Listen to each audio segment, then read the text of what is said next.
Have you ever wondered how a small organ like our eye can be our window to the universe or our aid to view nature's beauty? Hopefully, this video will solve all your questions. My name is Alisha Navalkar and my topic for today is photochemistry of vision. Let's start by talking about the layers of the eyeball. The outermost layer is also known as the fibrous layer. There are two portions to this fibrous layer. The white portion of the eye is known as the sclera, which then becomes transparent in the anteriormost portion, forming the cornea. You can see the shape and continuity of the cornea with the sclera from this lateral view. The middle layer of the eye is also known as the vascular layer. It consists of the choroid, the ciliary body, and the iris from behind forwards. You can see the outer fibrous sclera in continuity with the cornea anteriorly. You can also see the inner vascular choroid and the ciliary body here in green. The innermost layer of the eye is also known as the retina. The mechanism of vision involves the innermost layer, that is the retina, as it contains the photoreceptor cells. The light detecting part of the eye.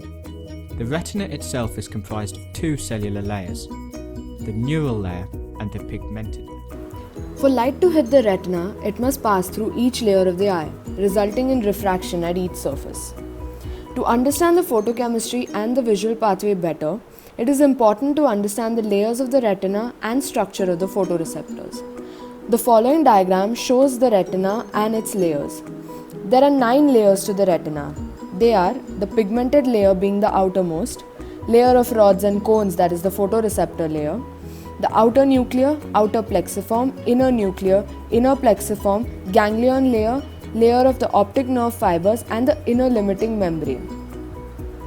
There are two types of photoreceptor cells present in the retina. They are the rods and the cones. Let's see the differences between the two of them. Rods are specifically meant for something known as scotopic vision or vision in dim light.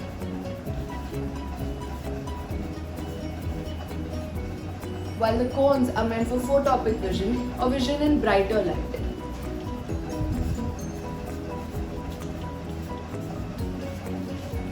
The pigment present in rod cells is known as rhodopsin. This rhodopsin has two components. It's made of opsin, which is a protein, and retinal. This retinal is a derivative of vitamin A. The pigment present in cone cells is known as photopsin. And there are 3 kinds of photopsin seen. They are photopsin 1, photopsin 2, and photopsin 3. The cone cells are specifically meant for detection of 3 kinds of colors. They are red, green, and blue. Although there are certain differences seen between the rods and the cones, the transduction pathway is the same for both.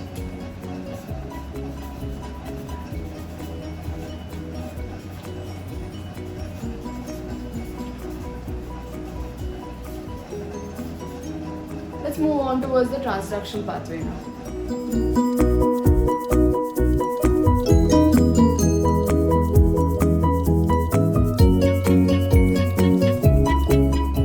Let's now talk about the phototransduction pathway.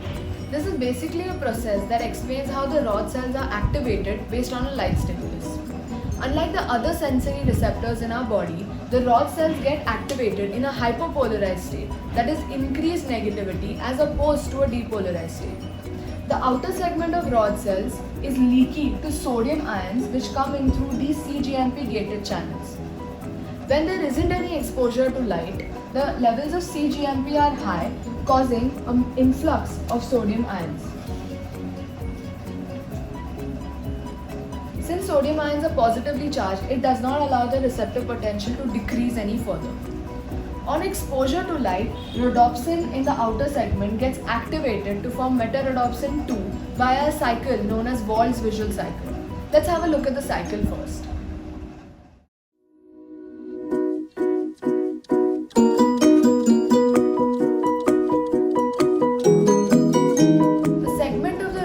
cells projects into the outer pigmented layer of the retina, and it contains a light sensitive pigment known as rhodopsin. Rhodopsin has two components. One is a protein called scotopsin,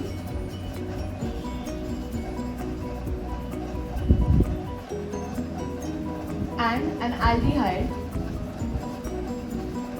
called retinal. On exposure to light, rhodopsin undergoes decomposition to give these four unstable intermediates. They are bathorodopsin, lumirhodopsin, metarhodopsin 1 and metarhodopsin 2. This whole process occurs within a fraction of seconds or nanoseconds. Metarhodopsin 2 is also known as the active form of rhodopsin.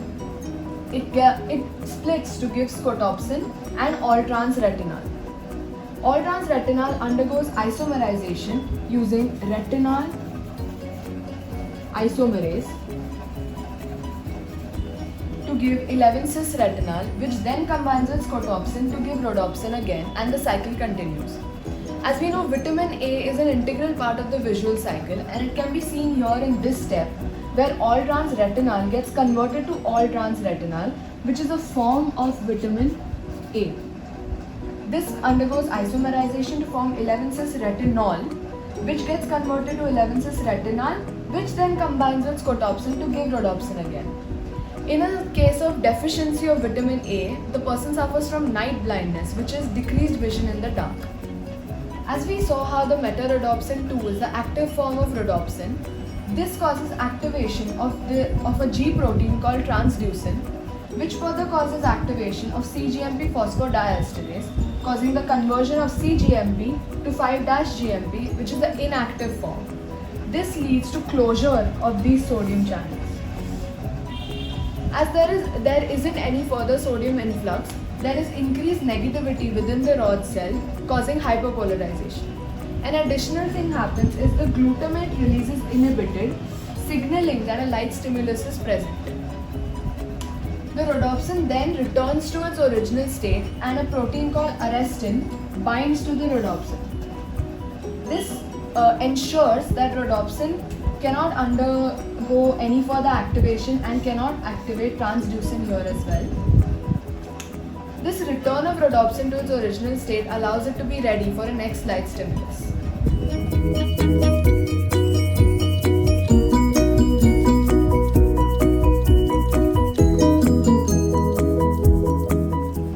Imagine this. You're sitting in a bright, well-lit room and suddenly the electricity goes away.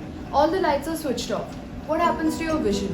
For a few seconds, you can't see anything. You can't define any lines. You can't see objects at all. But soon, with time, your vision starts becoming clearer. You're able to define you're able to define borders. You're able to figure out what few objects around you are. How does this happen? Our light has a very special process called dark adaptation, which happens normally when we move from a well-lit to a dark area. There are two major changes that happen during this dark adaptation. This is one where rhodopsin is regenerated, where retinal and opsin combine with each other. Another thing that we can see is vitamin A gets converted into retinal so that it can combine with opsin to regenerate the rod pigments. After this, imagine that the lights have now come back on. The electricity is all back and the room is bright again. What happens to your vision then? You still flinch when the light comes back on. So how does your eye adjust to that vision? It happens through a process called light adaptation. It occurs when you move from a dark to bright light. The photopigments are now all broken down to try and perceive as much of the stimulus as you can, and retinal is converted to vitamin A. These are the two very important processes which help our vision to be the same whether it's light or a bright condition or dark. So in this video, we saw how a light stimulus causes perception of vision via the phototransduction pathway and its integral working. Hope you liked it and found it useful. Thanks for watching.